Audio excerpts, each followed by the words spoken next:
جو ٹریبونل ہوتا ہے, جو کورٹ ہوتا ہے, اس کے اپنے ججز بیٹھ کے فیصلہ کرتے ہیں کہ اس کو ہم سو موٹو لیں نہ لیں, نہ یہ کہ اس کی اپیلیٹ اتھارٹی یا کوئی اور اتھارٹی فیصلہ کر کے انہیں بھیجے کہ آپ سو موٹو یہ لیں. تو بہت سے لیگل کوشچنز تو ہیں, وہ دیکھنا ہے کہ کس حد تک پاکستان بار کونسل اس کو ایجیٹیٹ کرتی ہے. بالکل صحیح. علی ظفر صاحب, سر یہی جو بات رشید رضوی صاحب نے کہی ہے, اگر یہ سوال میں آپ کے پاس لے کے آؤں کہ سپریم کورٹ سر یہ فیصلہ کیسے کر سکتی ہے کہ سپریم جوڈیشل کاؤنسل دیکھے گا ایک ایسی رپورٹ جس کا تعلق ایک جج صاحب سے نہیں ہے, ایک ان کی اہلیہ اگر ہیں بھی صحیح تو شی از اے سیپریٹ انڈیویجول, ان کے اپنے ٹیکس ریٹرنز ہیں, اپنا ریکارڈ ہے, تو وہ ایک مختلف انڈیویجول ہیں, ان کا جوڈیشری سے سچ کوئی ڈائریکٹ تعلق نہیں ہے. تو کیسے سر سپریم جوڈیشل کاؤنسل جو ہے وہ ان کے ٹیکس معاملات کے اوپر رپورٹ کو کنسیڈر کرے گا اور پھر فیصلہ کرے گا؟ عارفہ, سب سے پہلے تو میں کہتا چلوں کہ یہ شارٹ آرڈر کا ایک فیصلہ ہے. اس میں ابھی تک اس فیصلے کی بنیاد کیا ہے, اس کی وجہ کیا ہے, اس میں کیا ریزنز دیے ہیں, وہ ابھی تک ہمارے سامنے نہیں آئے. تو اس کو آپ کہہ سکتی ہیں کہ جو ابہام ہے یا جو کنفیوژن ہے یہ اس وجہ سے ہے کہ وہ ایک فیصلہ سنایا گیا ہے لیکن اس کا ڈیٹیلڈ آرڈر نہیں آیا. اسی لیے کہتے ہیں کہ اس قسم کے اہم فیصلے ہوتے ہیں اس میں عدالت کو چاہیے کہ بے شک 2-3 دن انتظار کر کے ایک ڈیٹیلڈ فیصلہ کر دیں تاکہ جو ساری ڈسکشنز ہیں یہ ہم پھر اس سے جواب دے سکیں ججمنٹ کو دیکھ کے. لیکن بہرحال ایک فیصلہ آ چکا ہے, اب اس کو تھوڑا سا اینالائز کریے, 3 حصوں میں اس کو اینالائز کریں.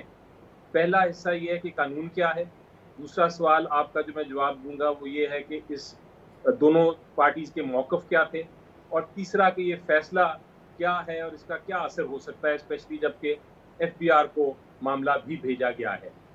تو سب سے پہلے تو قانون یہ ہے کہ جب آپ کا کوئی پریزیڈنٹ فیصلہ کرے, پاکستان کا پریزیڈنٹ فیصلہ کرے کہ ایک ریفرنس فائل کرنی ہے, تو وہ سپریم جوڈیشل کاؤنسل کو ڈائریکٹ کر سکتے ہیں آئین کے تحت کہ وہ اس کا ٹرائل کریں جج کا, کہ کسی جج نے مس کانڈکٹ تو نہیں کیا. اسی طرح ایک سپریم جوڈیشل کاؤنسل ہے جو کہ خود بھی کر سکتی ہے, کوئی انفارمیشن اس کو ملے تو وہ خود بھی یہ فیصلہ کر سکتی ہے کہ ریفرنس کی ٹرائل کرنی ہے, کسی جج نے مس کانڈکٹ تو نہیں کیا, اور اس کے اوپر پھر فیصلہ کر سکتی ہے. تو یہ حکومت کا یہ اس کیس میں یہ موقف تھا کہ قاضی فائز صاحب کی 3 پراپرٹیز ہیں, اور وہ 3 پراپرٹیز جو ہیں وہ انہوں نے ڈکلیئر نہیں کی, اور اس لیے انہوں نے مس کانڈکٹ کیا ہے. یہ ایک سمپل میں الفاظ میں آپ کو بتا رہا ہوں. قاضی فائز صاحب کا کیس یہ تھا کہ نہیں, یہ پراپرٹی میری نہیں, میری وائف کی ہیں, اور آپ جو سپریم جوڈیشل کاؤنسل ہے, یہ ریفرنس جو فائل کی گئی ہے یہ غیر قانونی ہے, اس میں قانونی غلطیاں ہیں.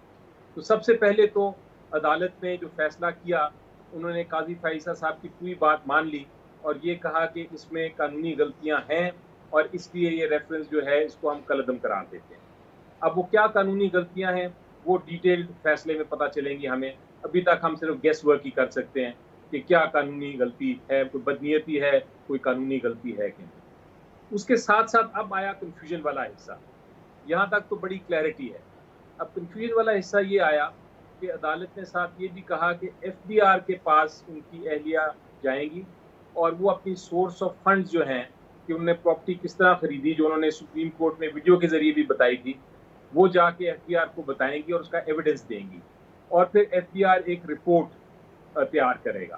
تو میرا یہ خیال ہے کہ ایف بی آر کا جہاں تک تعلق ہے انکم ٹیکس کے قانون کے تحت, وہ تو فیصلہ کرتے رہیں گی اور اس کی تو الگ اپیل چلے گی. لیکن جہاں تک سورس آف فنڈ کی رپورٹ کا تعلق ہے, وہ ایویڈنس کلیکٹ کر کے تو اپنی رپورٹ میں شامل کر کے سپریم جوڈیشل کاؤنسل کو بھیج دیں گے, یعنی کہ چیف جسٹس صاحب آف پاکستان کو وہ رپورٹ بھیج دیں گی. وہ فیصلہ نہیں کریں گے کہ سورس آف فنڈ ہے کہ کیا کہ سورس آف فنڈ اسٹیبلش ہوا ہے کہ نہیں, اس کے ساتھ پراپرٹی کا قاضی فائز صاحب کے ساتھ تعلق ہے کہ نہیں. وہ صرف یہ بتائیں گے کہ یہ ایک رپورٹ ہے ہم تیار کر رہے ہیں, یہ شہادت ہوئی. اب ان شہادت کے تحت, اس ایویڈنس کے تحت کیا سپریم جوڈیشل کاؤنسل یہ فیصلہ کرنا چاہتی ہے کہ ایک ریفرنس چلنی چاہیے آگے کہ نہیں.